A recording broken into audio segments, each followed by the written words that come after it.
Interesting article written by an Indian economist about world economy. Amazing logic indeed. This is a crazy world.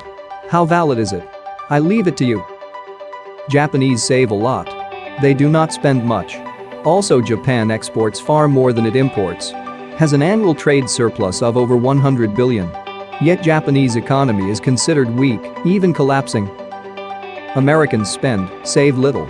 Also, US imports more than it exports. Has an annual trade deficit of over $400 billion. Yet, the American economy is considered strong and trusted to get stronger. But where do Americans get money to spend? They borrow from Japan, China and even India. Virtually others save for the Americans to spend. Global savings are mostly invested in US, in dollars. India itself keeps its foreign currency assets of over $50 billion in US securities.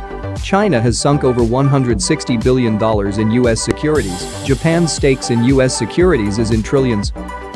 Result: the US has taken over $5 trillion from the world. So, as the world saves for the US, it's the Americans who spend freely. Today, to keep the US consumption going, that is for the US economy to work, other countries have to remit $180 billion every quarter, which is $2 billion a day, to the US. A Chinese economist asked a neat question. Who has invested more, US in China or China in US? The US has invested in China less than half of what China has invested in US. The same is the case with India. It have invested in US over $50 billion. But the US has invested less than $20 billion in India. Why the world is after US? The secret lies in the American spending, that they hardly save. In fact, they use their credit cards to spend their future income. That the US spends is what makes it attractive to export to the US.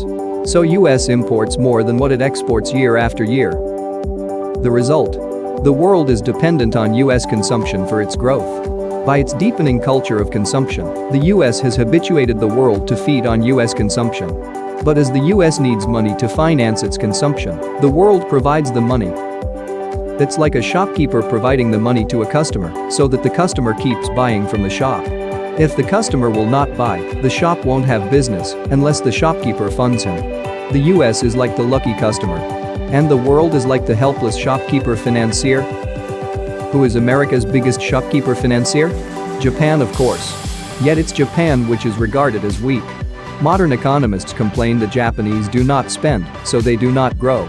To force the Japanese to spend, the Japanese government exerted itself, reduced the savings rates, even charged the savers.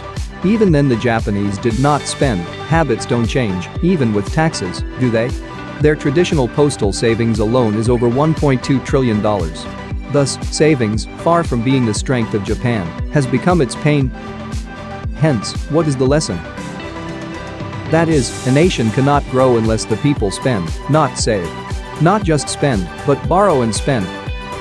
Dr. Jagdish Bhagwati, the famous Indian-born economist in the US, told Manmohan Singh that Indians wastefully save. Ask them to spend on imported cars and, seriously, even on cosmetics. This will put India on a growth curve. This is one of the reasons for MNCs coming down to India, seeing the consumer spending. Saving is sin, and spending is virtue. But before you follow this neo-economics, get some fools to save so that you can borrow from them and spend.